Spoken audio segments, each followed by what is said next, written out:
Hi friends, நம்ம தோட்டத்தில் இருக்க பாகற்காய் கொடியில் தொடர்ந்து அறுவடை கிடச்சிட்டு தான் இருக்குது. பாருங்கள், நிறைய காய் காய்ச்சிட்ருக்கு. தொடர்ந்து நிறைய பிஞ்செல்லாம் இருக்குது. கொடியில் நிறைய பூ பார்த்திங்கன்னா தொடர்ந்து பூத்து பிஞ்சு பிடிச்சிட்டு தான் இருக்குது.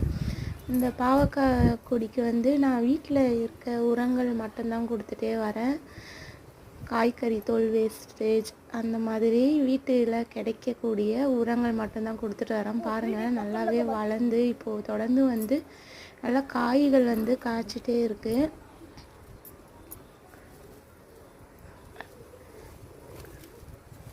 இங்கே பாருங்கள் ஃப்ரெண்ட்ஸ், இங்கெல்லாம் கூட நிறைய பிஞ்சுகள் இருக்குது. கொடிக்கு உள்ளே பார்த்திங்கன்னா நிறைய பூக்களும் பிஞ்சுகளும் இருக்குது. அறுவடை செஞ்சோன்னா கண்டிப்பாக ஒரு 1/2 கிலோ பாவக்காய் அளவுக்கு அறுவடை செய்யலாம். எப்போது அறுவடை செஞ்சாலும் ஒரு 1/2 கிலோ காய்கள் தேரும்.